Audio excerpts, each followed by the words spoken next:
I was around 12 or 13, I wanted to see what is this religion, this Catholic religion that we have here in Italy. So I went to a priest to try and see, what could tell me, but that it wasn't convincing. So I didn't become a Catholic. Then I went on sort of searching for a religion. I would say that I believed in God, and God obviously was the infinite, the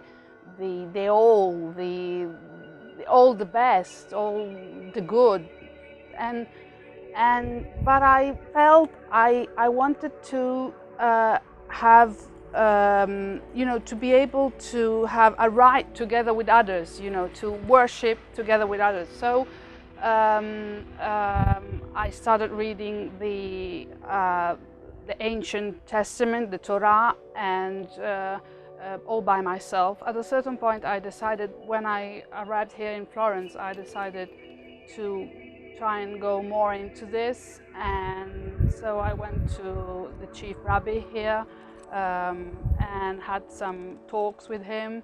Then after this I encountered the Buddhism of Nichiren Daishonin, and for 1 year I have been practicing and chanting this Buddhism.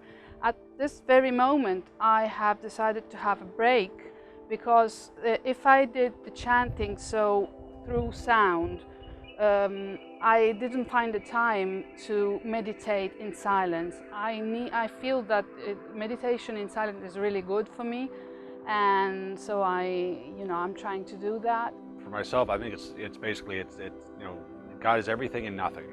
When I have problems with like a group or an organized group, they have this one vision of God. It's just like, it's kind of like you're like, I'm only with friends who look like this. To me, for me personally, it's just kind of a limiting view. So to me, it encompasses many things, as many facets. And if we were creating the image of something divine, well, this person looks that way, that looks this way. So it combines many facets that we can't even comprehend, in my belief anyway.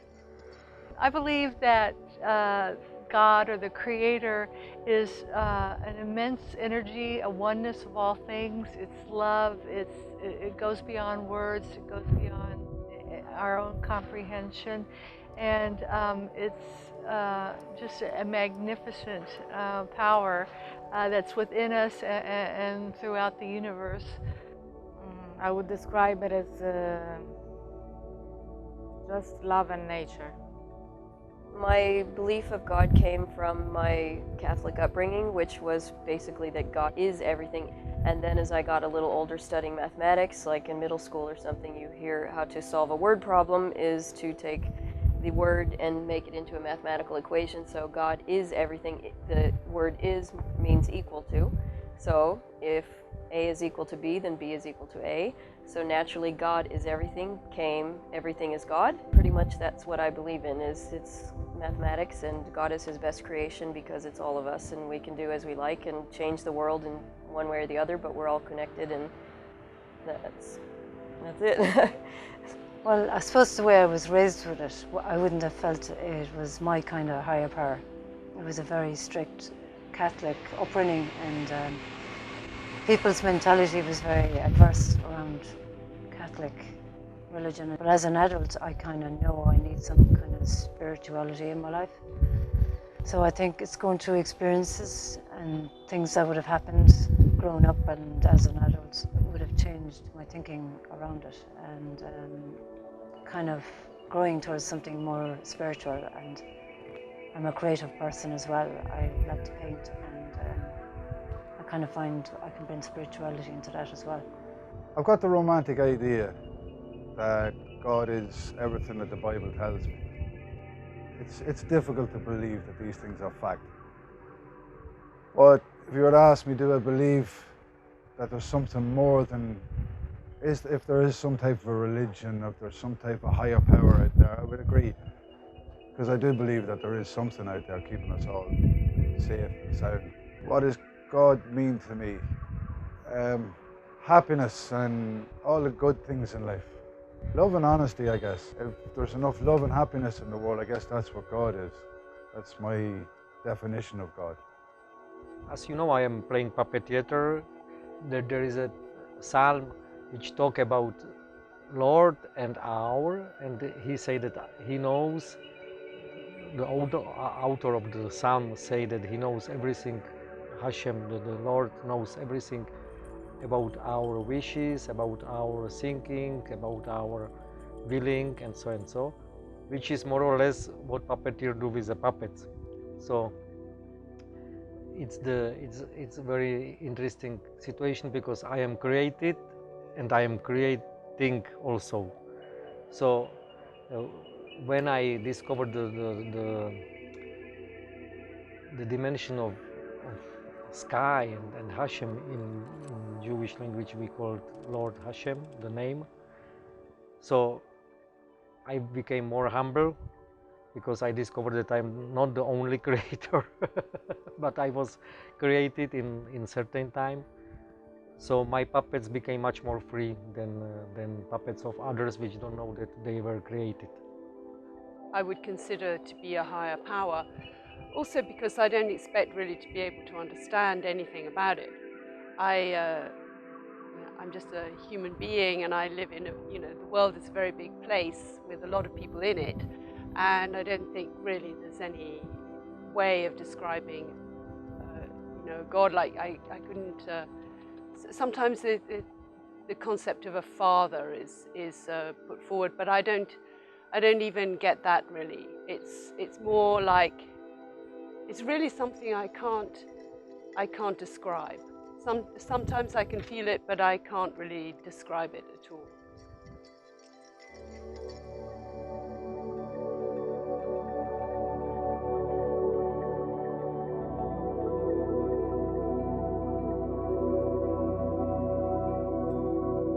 I'm beginning to feel it more and more as a daily, moment-to-moment presence, especially when I can be in the moment. And I take time, to be grateful, to pray, to be to meditate, to be in nature, to be with people, and I'm beginning to feel that presence with me all the time. Prayer and meditation, and just taking care of my health. Even like taking a walk or drinking lots of water, just something like that. That's always being conscious, and most importantly, trying to be kind to others. And and if I'm rude to someone, apologizing to them. Well, obviously I can see it. I can see the color. I can smell the air and the flowers and the rain, and I see interaction with people. I see people who suffer, people who have joy. And the same animals and everything, and the clouds. I mean, it's the actual true meaning of awesome. Yeah, no, I think it's just being alive, and nothing more than that. Really, just being alive. Like when I move, or when I get up, or when I sit down, or when I go to sleep, or when I sneeze, or whatever. It's just like. The fact that life is there it's really very uncomplicated. This energy is making me feel, now that I'm feeling better, because I've had quite a rough life. Now that I'm feeling better, it's giving me a lot of serenity. That's how I'm feeling it. Even if dangerous things happen or problems, things like that, I remain always with a basis of serenity, even in the rough parts. I am trying really now to breathe and to feel the energy field of my body, because I am really trying to follow the teaching of Eckhart Tolle, The Power of Now, where it is really said that you are not your mind, because your mind is always in the future or in the past and never in the present moment. And one way to get to the present moment is, for instance, feeling your inner energy, your body from within. And so I'm just trying to breathe and to have meditation. After a long time, I went through phases in my own life where I didn't want God. And I didn't believe in God, because it's the way I grew up, and I just rejected God. And I just got interested in other things, and I just felt I didn't need it in my life, and I just, escaped into other things. And And then I think, you know, I gave up certain things in my life, you know, stopped certain things. And then I started feeling a bit more hope, and hope that there could be something better out there, and believing in my own talents as an artist, and having really nice people come into my life. My day-to-day life, what I feel, and when I feel my God, my religion, because I can take from simple things, remind me of my religion, my God. Simple things like smiling, getting little smiles from my children, hugs, just simple things. Sitting on a beach, walking through a forest, the simple things in life. It's very helpful for me to know that every day I wake up, it's a new day, and every day I am created to be here with some purpose, and that if I don't do nothing, I lost a day, and if I lost a day, I lost a lot. Every day is a good day to full up, to make it the creation meaningful. So I am just waiting to do what I was, for what I was created, but I don't know what it is exactly.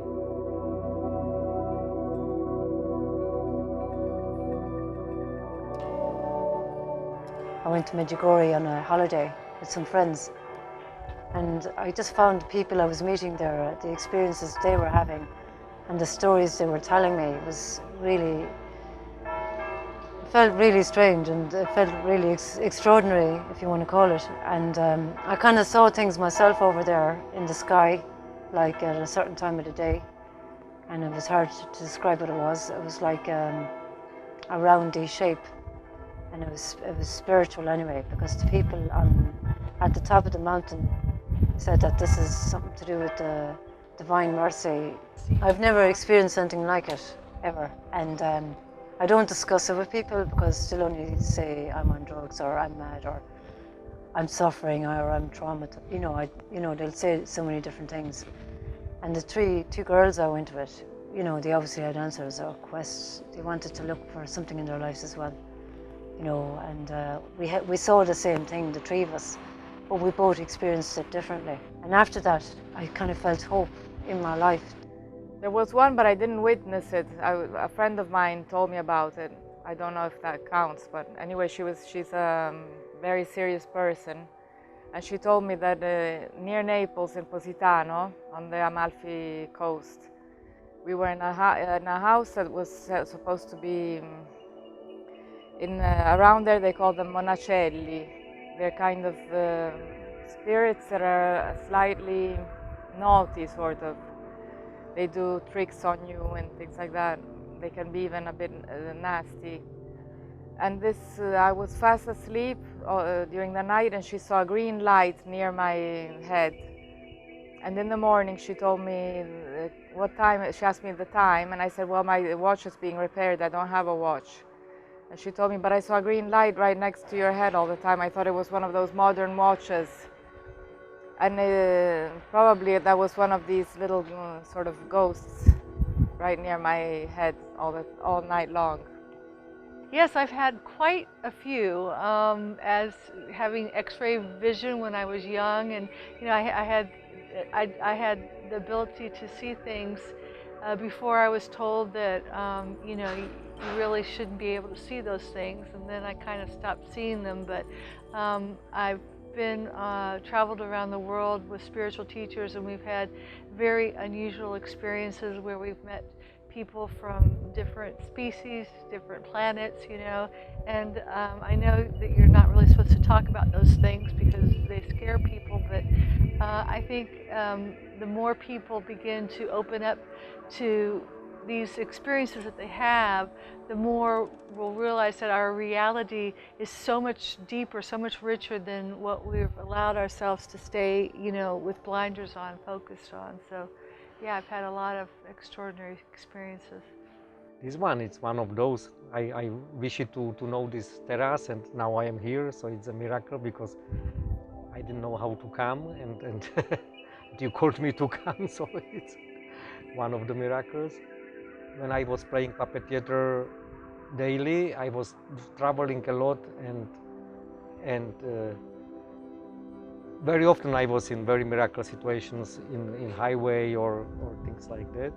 But I mean, there are much smaller miracles, like to play theater and to meet somebody after 20 years and he recognizes you because you played theater on his birthday when he was 3 years old.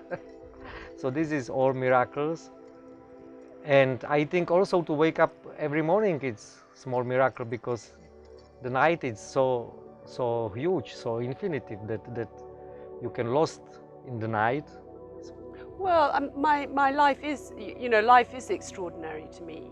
It is, but even the ordinary things like having a chocolate biscuit or getting up or sneezing, or I mean, it's all very much part and parcel of the same thing. And I don't, I'm not separate from it, and I don't have any way of I certainly don't externalize it. It's not something that's outside me. It's in me, as well as in everyone else. I think is that was the problem before with myself. I had no sense of subtlety. To be impressed, something had to be really big and in my face, and I realize now like little things are quite extraordinary things, and not only things that happen to me, other people as well. Like oh, my nephew's having children, for example, or or even as I was saying, the thing with me, it had to be about me, but just seeing people connect, for example. If I connect with someone, that's great, but I can appreciate someone else, doing that. For me, I'm an artist. I mean, being in the studio and looking at things and seeing things, I'm evolving, I'm getting better. That's a great thing. I had an out-of-body experience when I was a child that was weird and never before happened again. But I've had some amazing kindnesses done to me and for me, and I hope I've given some back, things like that. Standing on the edge of a mountain is pretty amazing. Once this many years ago, I was in my house on my bed and I was meditating and visualizing a lake and a stone that was thrown in the lake, and at a certain point I finished the meditation. I opened up my eyes and I looked to the wall that was in front of me, and shot of lights like this, like swords, start to and I said, wow, what's this? I don't know, what is it, hallucination or what? But I didn't have drag, I didn't have, so I don't know. And then I have learned, because somebody told me how to do it, I have learned to see the aura, that this transparent light of the earth, but I never was able to see the aura in people. But once I did see it, around a woman.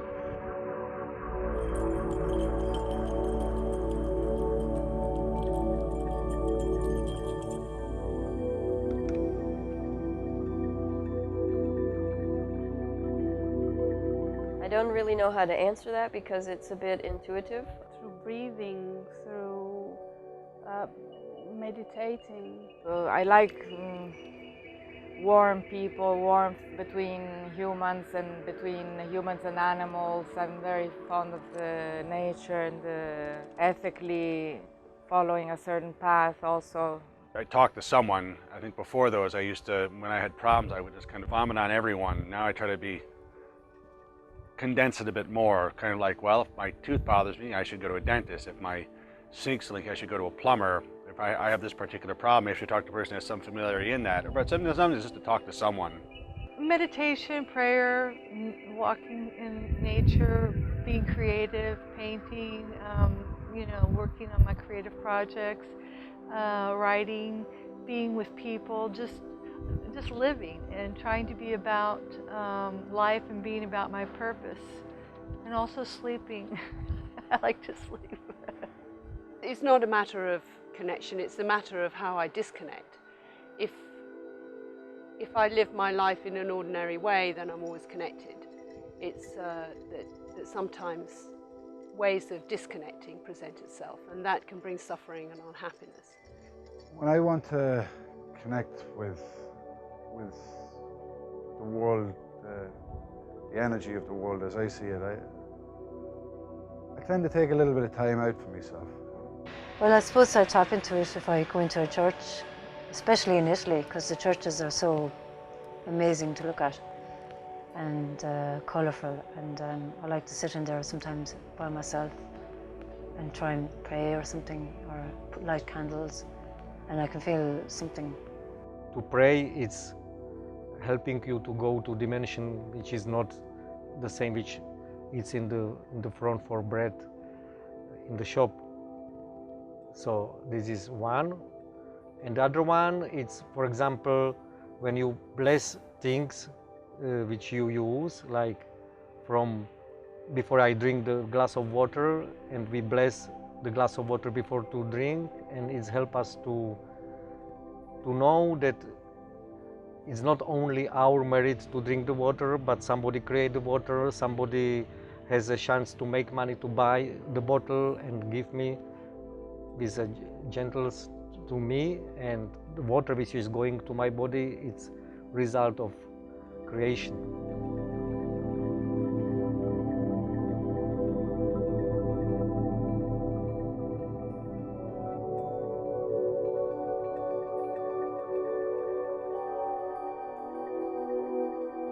My faith's constantly challenged. I guess I'm lucky enough in the fact that I don't get challenged for too long. Something always brings me round because I can usually find something good in everything. The simplest little things. I don't know if I'm strange in this, but I'm a big reader of the signs that are around me every day. Something usually comes around naturally enough and perks me back up again and gets me my happiness and my peace back. Probably I take a book in my hand. Nowadays, I use traditional ways of getting back in touch with the higher power, or whatever you like to call it, and it's relatively straightforward. I think, you know, prayer and meditation, but also being with other people, and even being in nature, and being conscious of it, being in the present moment and being conscious of it. But I think that before, when I was more disconnected, I think it was much harder. I didn't really know what to do, and that's when the difficulties arise, when suffering begins, when we disconnect and we don't know that that's happened, and that I think is a very common thing nowadays. I usually take some time for myself and really meditate and spend some time reconnecting and realizing sometimes when things are falling apart, they're actually falling together. So I try not to judge it so much if things seem like they're not going the way I think they should go, and realize maybe they're actually going the way that the Creator or God wants them to go for me. I stick to my serenity. Anytime I feel overwhelmed, I just have to take a deep breath and think of one thing at a time. So, and again, I fall back to my belief in mathematics, and that usually the easiest solution is the one that's the right one to take. I kind of think it's okay to have a bad day, and I feel sometimes people are brought into my life. You know, negative people can be brought in as well. You know, the negative people are teaching me something, as in promised me something and wouldn't keep their word. You know, kind of hurt me like this, and I'd start feeling, oh, there's only bad people out there. And then a positive person can come in and they can show you tools, as in it's okay. Because sometimes it's nice to reach out to people. There is a good way to wait Hashem, the Lord, to come back to you as well. Because if you became humble and you became like creation, not anymore proud human being, but humble creation, he see you and he come to you back. If you instead of this fill up your mind with proud and with I don't need you, I can be alone, and so probably he can see you, but he can also lost you, because he's more concentrated about who is humble.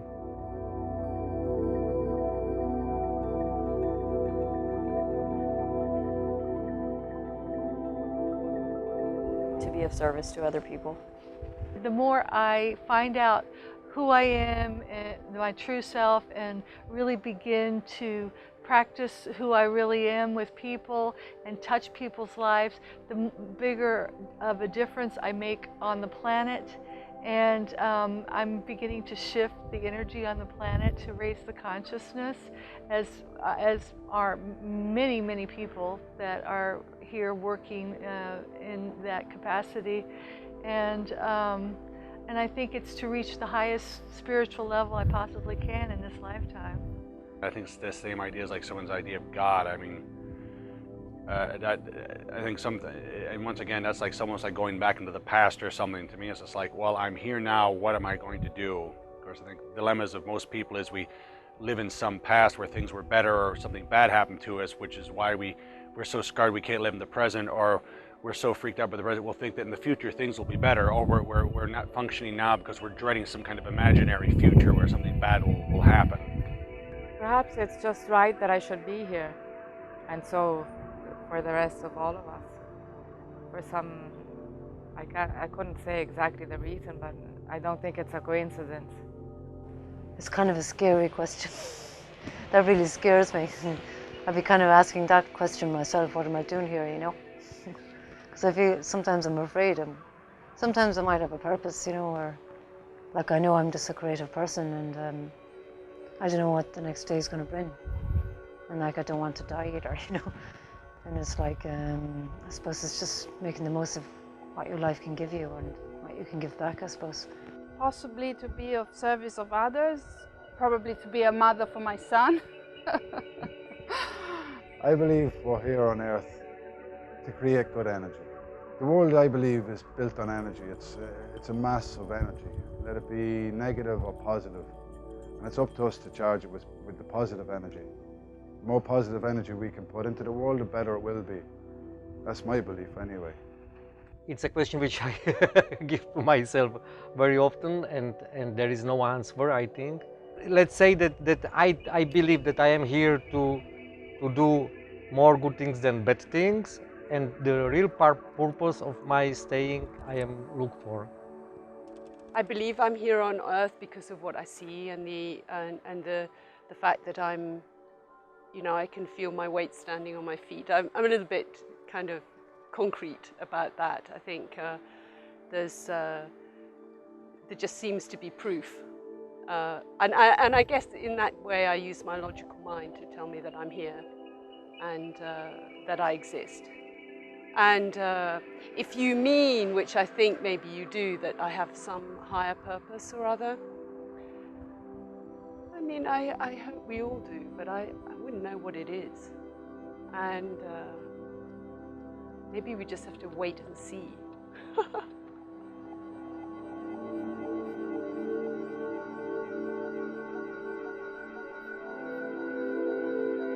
Well, there was times where I thought I'd die like a dog. You know, I thought that. Because when my mother died and when I knew people close to me who passed on, I had that feeling of hopelessness and despair. And where are they? I can't see them. And I can't prove where they are. It's soul searching. But I don't know, I'd like to think there's a spiritual realm out there. There's somewhere to go, you know. But I'm terrified to know that, you know. I believe life goes on. I believe whatever happens to an individual after they die, no matter what it is, it's a reflection of what their life was. They're just desserts.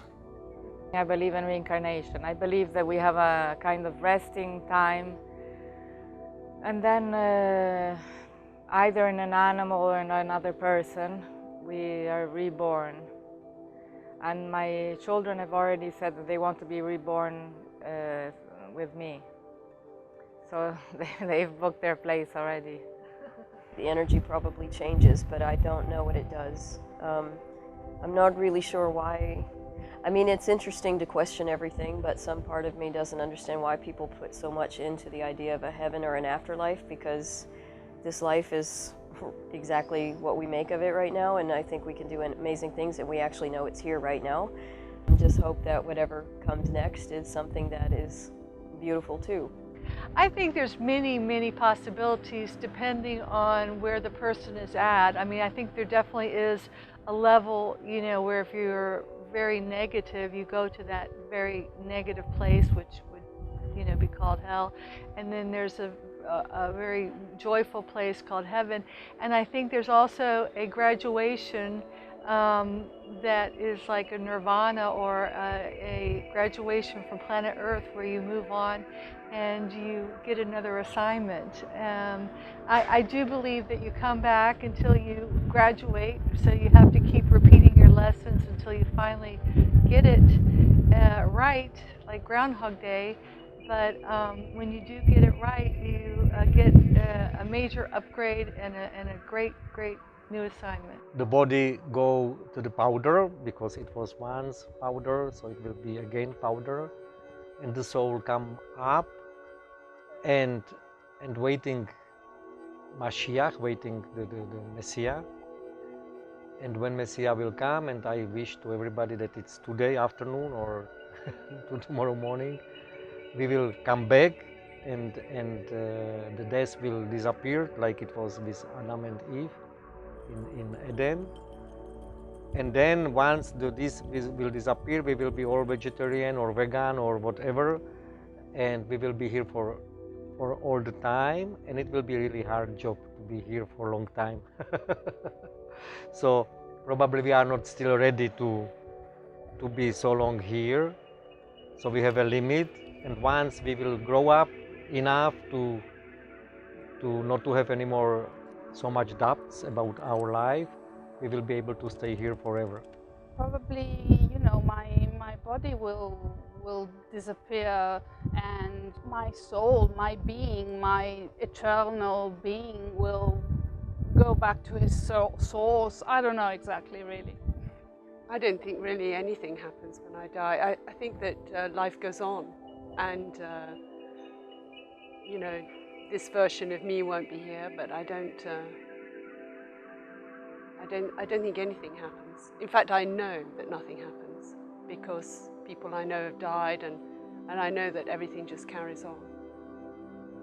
I romanticize about the heaven thing and the pearly gates and things like that. And I'm not going to say it's not true, because maybe someday I'll find myself there, and if it is, I'd like to get in, please. But if not, I come to my own thoughts, which are about the energy thing. I like to think we just, as I say, we go through this earth, we get our chance at life, we get this chariot of a body, and we are a ball of energy, we are a soul, and we walk around inside these chariots. And through our lives, we have choices to make. We can go the wrong road or the right road. And I believe if we go the right road, therefore we're recharging and creating a ball of good energy. And hopefully when we die, that good energy can be reabsorbed by the world and recharge this earth.